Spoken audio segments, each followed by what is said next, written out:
ఇబ్బంది కలగకూడదు. మన ముఖ్య ఉద్దేశం అదే. ఈ బిల్లు గురించి మనకి ఇబ్బంది కలుగుతోంది, అదే విధంగా మన నుంచి ఎవరికి ఇబ్బంది కలగకూడదు. బస్సుకి దారి ఇవ్వండి, బస్సుకి దారి ఇవ్వండి. ధన్యవాదాలు.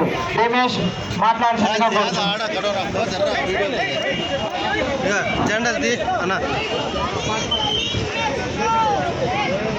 వక్ఫ్ బిల్లు తిరస్కరణ కోసం ర్యాలీ నిర్వహిస్తున్నటువంటి నా ముస్లిం సోదరుల అందరికీ చేతులు జోడించి నమస్కారాలు తెలియజేస్తున్నా.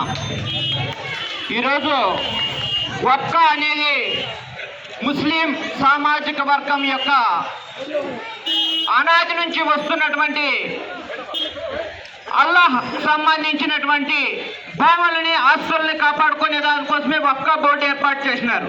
వక్ఫ్ బోర్డు ఏర్పాటు చేసినప్పుడు 1995 అంటే 1995 యాక్ట్ ఏం చెప్పిందంటే, ఆ రోజు పివి నరసింహారావు గారు ప్రధానమంత్రిగా ఉన్నప్పుడు ఎన్ని ఆస్తులు అయితే ఉన్నాయో ఆ రోజు మసీదులు కానివ్వండి, మదర్సాలు కానివ్వండి, హాస్పిటల్ కానివ్వండి, విద్యా సంస్థలు కానివ్వండి, దీనికి సంబంధించి ముస్లిం సామాజిక వర్గానికి సంబంధించి ఆదాయం వచ్చే ఆస్తులు ఎన్నెన్ని ఉన్నాయో అన్ని కూడా వక్ఫ్ బోర్డు కింద తీసుకొని వస్తూ, ఆ రోజు వక్ఫ్ బోర్డుకి కొన్ని సంవత్సరాల నుంచి అనుభవిస్తున్నా కూడా దానికి సరైన పత్రాలు లేకపోయినప్పటికీ కూడా 1995లో ఒక చట్టం తీసుకొని వచ్చి వక్ఫ్ బోర్డుని ఏర్పాటు చేశారు.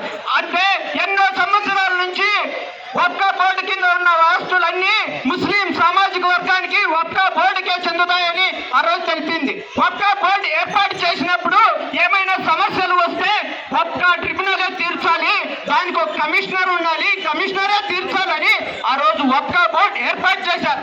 కానీ ఈ రోజున ఉన్నటువంటి బీజేపీ ప్రభుత్వం ఈ రోజున ఏం చేస్తోందంటే, ముస్లిం సోదరులందరికీ కూడా తీరని అన్యాయం చేస్తోంది.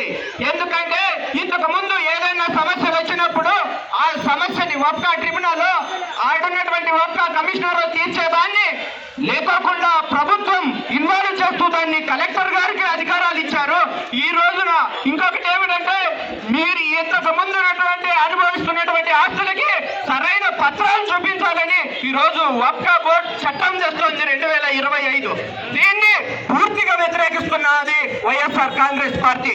దీంతో పాటు వక్ఫ్ బోర్డులో కేంద్రంలో కానివ్వండి, రాష్ట్రంలో కానివ్వండి, ముస్లింయేతరుల్ని బోర్డులో సభ్యులుగా ఇద్దరిని పెట్టాలన్నది వైఎస్ఆర్ కాంగ్రెస్ పార్టీ పూర్తిగా వ్యతిరేకిస్తూ, ఇదే ఈ రోజు వైఎస్ఆర్ కాంగ్రెస్ పార్టీ సుప్రీం కోర్టులో కూడా ముస్లిం సామాజిక వర్గం తరఫున కేసు వేసి ఫిల్ వేసి ముస్లిం తరఫున పోరాడుతోందని మీకు తెలియజేసుకుంటున్నా. దీంతో పాటు ఈ రోజున మైనారిటీస్ కి ఏమైతే హక్కులు ఉన్నాయో ఆ హక్కుల్ని కాపాడుకునే దానికోసం మేము మా పూర్తి మద్దతును కూడా మీకు తెలియజేస్తున్నామని తెలియజేస్తున్నాక ఈ అవకాశాన్ని ఇచ్చినటువంటి మైనారిటీ సోదరులందరికీ కూడా చేతులు జోడించి నమస్కారం తెలుపుకుంటూ విరమించుకుంటున్నాం. జై హింద్. మీ యొక్క